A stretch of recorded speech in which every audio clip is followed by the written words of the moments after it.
नमस्कार। आज इस वीडियो के माध्यम से हम भगवान श्री कृष्ण के बाल लीला का वर्णन पढ़ेंगे। एक पद जो कि वात्सल्य सम्राट महाकवि सूरदास जी द्वारा विरचित है, जो कि इस प्रकार है। शोभित कर नवनीत लिए, घुटुरन चलत रेणु तन मंडित, मुख दधि लेप किए। शोभित कर नवनीत लिए, चारु कपोल लोल लोचन, गोरोचन तिलक दिए। शोभित कर नवनीत लिए, लट लट कनि मनुमात मधुप गन, मादक मधु ही पिए। शोभित कर नवनीत लिए, कठुला कंठ वज्र के हरि नख, राजत रुचिर हिए। शोभित कर नवनीत लिए, धन्य सूर एको पल ए सुख, कासत कल्प जिए।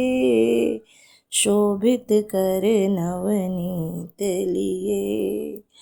सूरदास जी कहते हैं कि मक्खन लिए हुए, नवनीत यानी मक्खन, मक्खन लिए हुए श्री कृष्ण भगवान का जो हाथ है, कर है, ये बहुत ही सुंदर लग रहा है। वो जो स्वरूप श्री कृष्ण का सूरदास जी अपने बंद आँखों से देखते हैं, वो बहुत ही अनुपम है। उसमें भगवान श्री कृष्ण अपने हाथ में मक्खन लिए हुए हैं, जो कि बहुत ही सुंदर लग रहे हैं, शोभित हो रहा है उनका हाथ। घुटुरन चलत, घुटने के बल वो चल रहे हैं, और रेणु तन मंडित, उनके शरीर पर रेणु यानी मिट्टी मंडित है, लगा हुआ है। मुख में दही का लेप है, दही खाने के कारण उनके मुख में दही लगा हुआ है, क्योंकि वो बहुत छोटे हैं और ढंग से खा नहीं पा रहे हैं, तो इसलिए उनका जो खाना है दही का, उससे पूरे मुंह में दही लिपट गया है। तो ये देख करके ये जो रूप भगवान का सूरदास जी देख रहे हैं, वो बहुत ही खूबसूरत लग रहा है। कहते हैं चारु कपोल लोल लोचन, उनका जो कपोल है, उनके जो गाल हैं, बहुत ही सुंदर लग रहे हैं। चारु यानी सुंदर, और लोल लोचन, जो उनके आँख हैं, लोचन है, ये बहुत ही चंचल दिखाई दे रहे हैं। लोल, गोरोचन तिलक दिए, मस्तक पर गोरोचन का तिलक है। गोरोचन एक पदार्थ होता है जिससे तिलक लगाया जाता है, तो वो उसका तिलक है। और गोरोचन का एक दूसरा अर्थ भी गो के चरणों का रज, यानी गाय जहाँ चलती है उनके पैरों से जो मिट्टी स्पर्श होता है, उस मिट्टी को लगा लेना, ये भी गोरोचन कहलाएगा। तो गोरोचन का तिलक उनके मस्तक पर बहुत सुंदर लग रहा है। लट लट कनि, और उनके चेहरे पर जो बाल लटके हुए हैं, लटके हुए हैं, वो ऐसे लगते हैं मानो, मनु मतलब मानो, कि मत मधुप गण, बहुत वो है मधुप गण यानी भौरों का जो समूह है, जितने भी लटके हुए हैं वो भौरों की तरह लग रहे हैं, जैसे कि बहुत ही मादक भौरे हैं, जो कि फूल के रस को पी लेने के बाद बहुत प्रसन्न होते हैं, मादक होते हैं।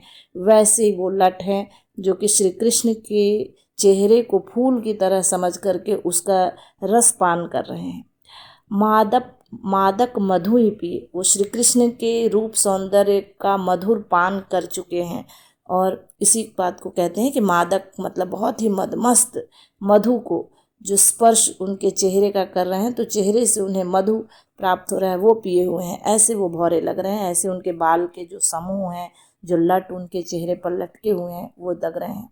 आगे कहते हैं कवि सूरदास जी, कठुला कंठ, उनके गले में जो कठुला है, जो माला पहने हुए हैं, वो वज्र केहरी नख, बहुत वज्र कठोर, केहरी, केहरी कहते हैं शेर को, शेर के नाखून का बना हुआ है।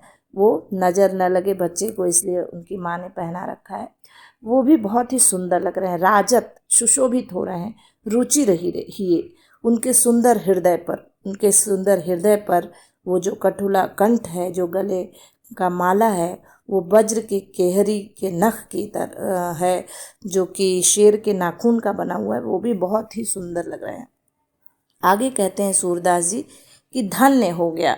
ये एक पल का दृश्य अगर कोई देख ले, एको पल यह सुख, इस सुख को जो प्राप्त कर लेगा तो उससे बढ़ करके कुछ भी नहीं है। का सत कल्प जिए, क्या सैकड़ों कल्प जी करके करेंगे हम, जबकि अगर हम इस तरह का रूप ना देख लें तो सैकड़ों कल्पों तक, कल्प जो होता है कई सौ साल के समय को कहते हैं, तो सतकल्प जीने से कोई फायदा नहीं है। अगर हम एक पल जिए और ये दृश्य देख लें तो यही महान सुख देने वाला है। सूरदास जी कहते हैं कि मैंने एक पल इस दृश्य को देख लिया तो मैं धन्य हो गया। धन्य सूर, एक पल में ये जो सुख दे देता है वो करोड़ों सैकड़ों कल्प जीने के बराबर है।